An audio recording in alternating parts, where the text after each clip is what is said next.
Bonjour à toutes et à tous. Mon sujet d'aujourd'hui va parler d'une actualité brûlante. Et c'est vraiment le cas de le dire.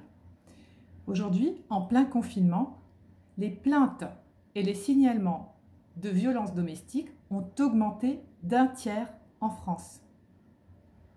Et je pense partout ailleurs, notamment en Chine, quand il y avait eu cette période de confinement, les associations de lutte contre les violences ont vraiment ont remarqué qu'il y avait un boom énorme de violences parce que le confinement, la situation de confinement est propice à exaspérer l'humeur, à exaspérer les personnes, notamment liées à l'incertitude du lendemain, liées au bruit peut-être avec les enfants, liées à l'anxiété que cette situation peut générer, de la menace, de l'invisible, de l'infiniment petit, on se sent démuni.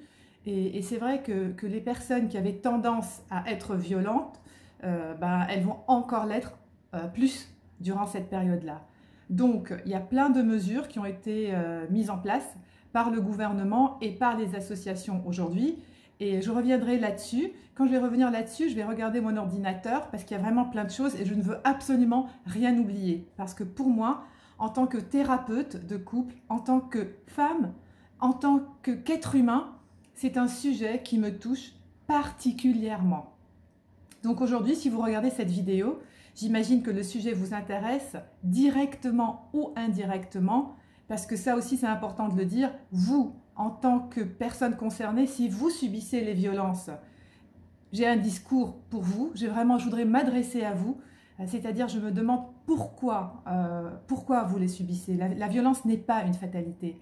Ce n'est pas parce que vous avez accepté une fois que vous êtes obligé de continuer ce schéma de violence.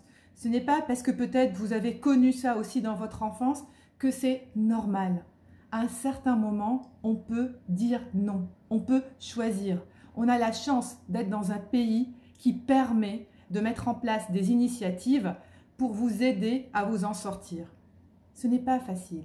Ce n'est pas facile de franchir le pas. Ce n'est pas facile de dénoncer un conjoint avec qui on a peut-être des enfants, des intérêts en commun, une histoire à qui on tient probablement aussi, à qui peut-être, de qui on a besoin parce qu'on n'a pas travaillé ou parce qu'il détient l'argent ou pour X raisons.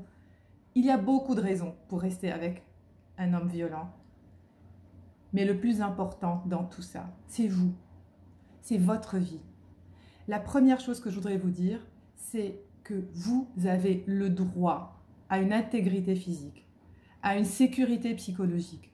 Et c'est important pour vous en premier lieu. En deuxième lieu, si vous avez des enfants, c'est important pour eux. Quel est l'exemple que vous leur donnez? Si vous avez des filles, si elles vivent dans ça, elles pourront retomber sur des conjoints qui vont leur faire subir la même chose. Est-ce que c'est ça que nous voulons pour nos filles? Et si vous avez des garçons, ils vont adopter peut-être ce modèle-là parce que c'est le modèle qu'ils ont connu. Pour vos enfants, pour vous en premier lieu, pour vos enfants, trouvez la force de dire non.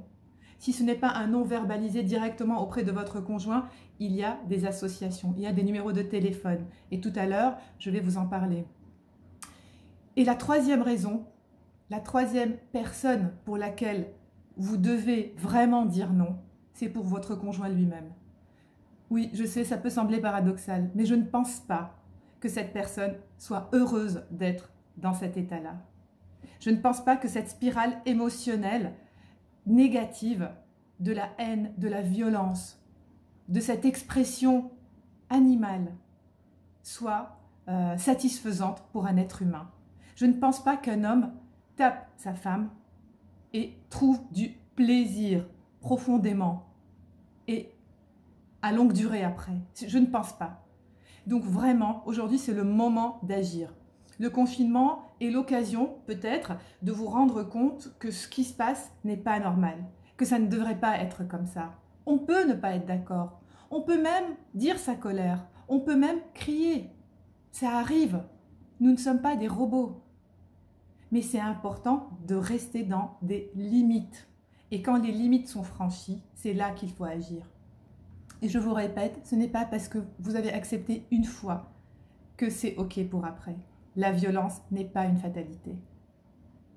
Et vous avez à tout moment le pouvoir de reprendre les choses en main.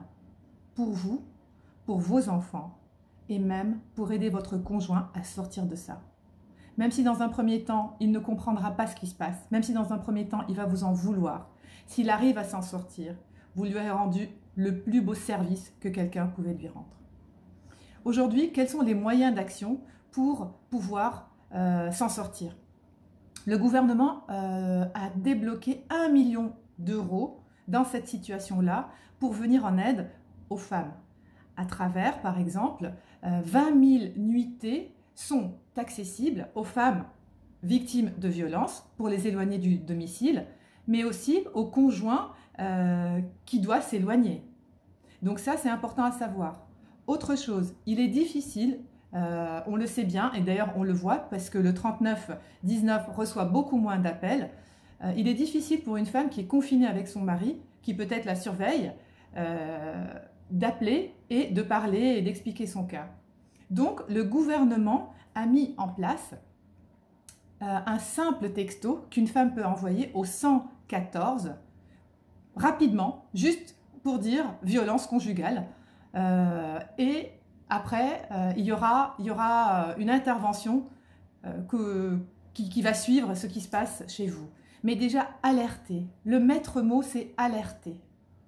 D'ailleurs, je vous invite, si vous-même vous êtes victime de violence, mais également si vous êtes voisin, si vous entendez des choses qui se passent chez vos voisins qui ne sont pas normales, qui sont récurrentes, et aussi vous faites partie de la famille ou du cercle d'amis, ou si vous n'avez pas de nouvelles de personnes et vous savez que dans leur famille il y a de la violence, je vous invite vraiment à intervenir auprès de ces numéros-là, le 3919 ou par texto au 114. C'est important.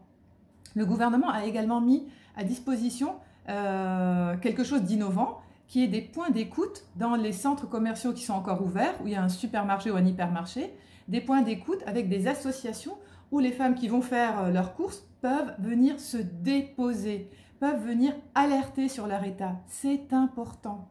N'hésitez pas, allez-y. Et également, dans les pharmacies, là aussi, toutes les pharmacies ont reçu des consignes claires pour alerter immédiatement dès qu'une femme se présente et dit ce qui se passe. Rapidement, pas besoin de rester des heures. Voilà. Moi, je vous invite vraiment aussi à regarder la plateforme www.arrêtonslesviolences.gouv.fr. L'intérêt de cette plateforme, c'est que vous êtes directement en contact avec des personnes formées pour lutter contre les violences et pour vous aider et qui peuvent tout de suite lancer des enquêtes ou des interventions.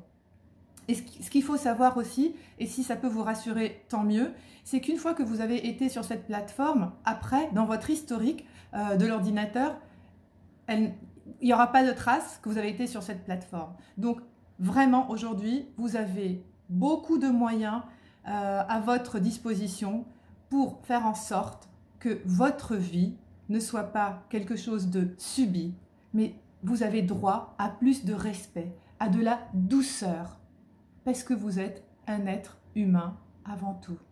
Alors, vous qui m'écoutez, que vous soyez victime ou témoin, décidez maintenant d'intervenir et d'arrêter la violence. Rien ne justifie la violence. À bientôt.